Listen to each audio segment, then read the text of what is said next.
Hi folks, you're with Tacitus today, your pushback channel, and thank you for joining this audio, radio, no pictures live stream. Please listen to this essay as you're going along in your car or your truck or on public transport. In this essay, I'd like to talk about the attitude of the wealthy in the West to mass migration. Now, there's a number of people I know who we have lunch and dinner and barbecues and whatnot at their place, and they all live in $4, $5, $6, $7 million houses, or many of them do, not all of them, most of them. I'm the only one that doesn't live in a waterfront mansion, it seems, but they live in all white suburbs, or 98.5% white, and the only people who are non-white who live there are the absentee, super rich Communist Party generals from China or rich Brahmins from India. So there's no peasants around where they are, and so they're able to treat mass immigration as something completely in the abstract. They never have to deal with it. And barely see it. Their sole contact with people who aren't white is maybe the shop assistants, the retail shop clerks at the local shopping centre or something like that, and otherwise, or people they get to come and do their pool cleaning and mow their lawns, that type of thing, which really brings the idea of clean the house and so on. Now. When you've got this sort of wealth, and these are people that spend $250,000, $300,000 a year on vacations, their children, their two children are going to one of the most expensive private schools in Australia, and with excursions and other things that they're spending $60,000, $70,000 per child. Now, obviously, these are wealthy people. Not even 1 in 100 can afford that sort of lifestyle. So we're talking about a very small number of people in Australia. If there was even 100,000 in the whole of Australia of people of this level of wealth, then that would be it. But this is the sort of wealth that they have and the sort of lifestyle they need. So I'm over at one of their places, and the guy wants to go and get something at some shop, and he said, "Hey, do you want to come with me?" And he's a funny guy. He doesn't like to be alone even for a second. He's really weird. But anyway, I said, yeah, sure. So I went along with him, and his $175,000 car that we're driving in, and the mass migration in Australia has reached crescendo levels, like more than 500,000 people, for fuck's sake,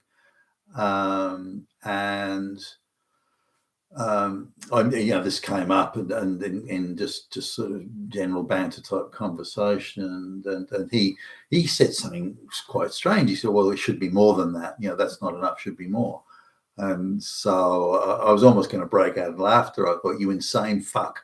But no, that's not going to win friends and influence people. So I'll back off from that. All right, okay. Well, it's already at 500,000. So I mean, how much higher? So his criteria for how much mass immigration is needed is as follows. He pointed out that a couple of weeks ago he was having some sort of a professional gathering. People he wanted to impress coming over to his place. And he's got a beautiful house, and it's not waterfront, but it's a couple of streets back from the water, and he was getting people. He's got this beautiful outdoor pool area and barbecue and everything, the sandstone, and it's all done very nicely. And so he's got these people coming over. It's been a bit windy for a couple of days. As the pool's dirty, and he wants the pool cleaned. So he calls up the local pool, maintenance place, whatever it is, and they say, "Sure, yep, we'll have someone out tomorrow." Now, well, that's no good. I got people coming over today. I got people coming in a few hours. I want someone right now to come and clean my pool right the fuck now. And the pool place says, "Well, no, hey, take it easy. We'll be out first thing tomorrow morning, and this is the best way." Now, he does concede that he's calling later in the morning, and so he does accept that he was asking for a lot, as in immediate service, but. he was, I wouldn't say outraged, but he was certainly quite put out by the fact that he didn't get on the spot service. I'm calling you. I want someone now to come and do it. No, not tomorrow or the day after, or late this afternoon. I want someone right now to come and clean my fucking pool. And he couldn't get anyone. He supposedly called other places and couldn't get it either. So his thing was, well, that proves that there's not enough mass migration. There's not enough, because if there was enough mass migration, then he could get instant service right out. Within an hour, he could get someone out, some brown or black, third world peasant. He could get someone out to clean his pool, because it's a job for peasants. And he even asserts that it's a peasant job, and they're paid as peasants. They are peasants.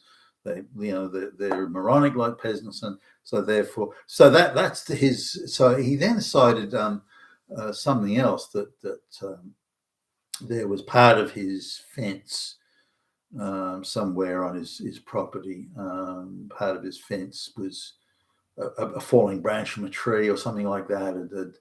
It busted up part of the fence, and he wanted someone to come out and remove the tree and fix the fence. So a fencer or even any sort of half decent handyman probably could have done it. And so again, it was the same thing. He wanted someone right now. I want someone out today, tomorrow at the latest, but it was a week or so, or a couple of weeks, whatever. It was no big deal. I mean, it wasn't like it was the end of the world or something, but to him, he wanted immediate service, and no, he couldn't get anyone that day to do his fucking fence. So as far as he's concerned, until he can get that sort of instant service, that immediate service, instantly someone to come out, like straight away. I want to put the phone down, or he came out with some comment, I want to put the phone down, and then 5 minutes later the worker comes in the door, the peasant comes in the door to do the work. So a very high expectation, but to him, mass migration must continue and continue indefinitely until he can get that level of peasant service. He came out with another house cleaner. He's got quite a big house. He came out with house cleaners. Now, his thing was he has to book cleaners in like weeks in advance, like a week in advance. He's got to book the cleaners in, and he's got to sort of satisfy their needs, like pay them cash and this and do this and that and so on. Now, he complains about that because the cleaners that come along are, again, peasants that can't speak English, and it's all pretend they can't. And so he's annoyed by this, that he should be, as in his cognizance, he should be able to call up in the morning, and then within an hour or two or a few hours, the cleaners come around and do that is his concept of how it should work. And it doesn't work that way. And the reason it doesn't work that way is because there's not enough mass migration. So there's 500,000 people coming in, but it's not enough. And if 1 million coming in, and he could get this, it's still not enough. There has to be 10 million, 100, 1 billion. He doesn't care. But until he gets that level of service, in his cognizance, there's simply not enough mass migration, and that's his criteria for determining how many mass migrants there should or must be. Now, he's waffling on about it, and I'm listening to this thinking, you are fucking crazy. Now, on the other side, he's concerned about value for money, which, I think you're a fucking idiot.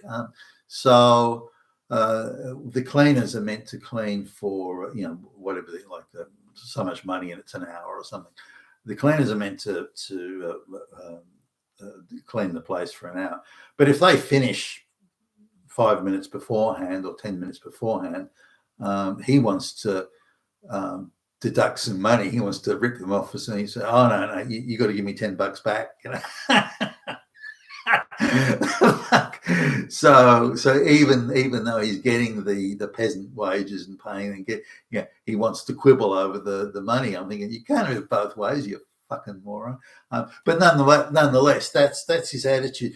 Now, just like so many of these people, though, their wealth immunizes them from having to put up with it. They don't get any people in their neighbourhood who are, the mass immigrant peasants. They're not in their neighbourhood. And he made a comment that I've heard now so many times, that he'll add he wants mass migration and masses of mass migration, but I don't want those people anywhere near me. Oh, no, sir, no, sir.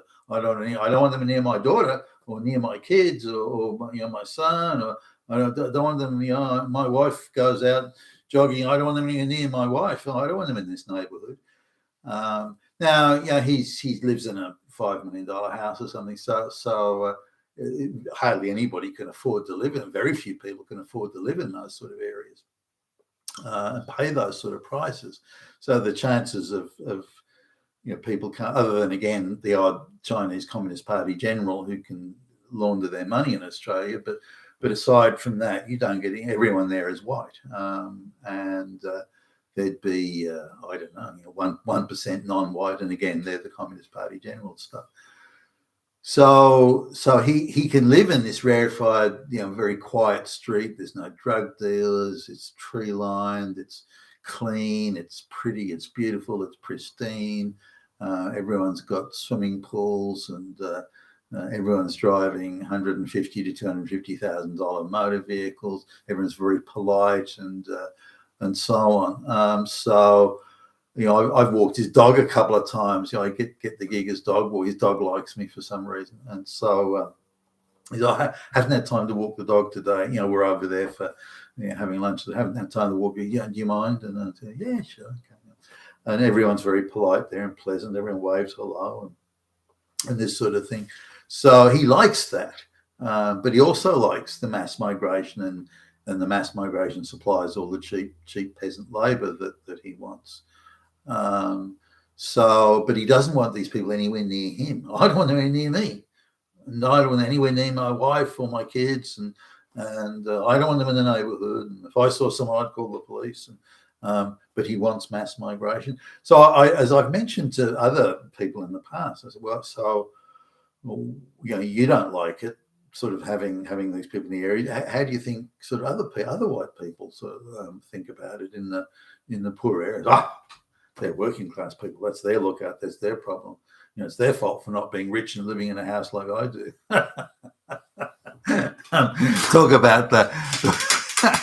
Talk about the two-faced nature of the wealthy. You've been attached to us today at the Pushback channel, and thank you for listening.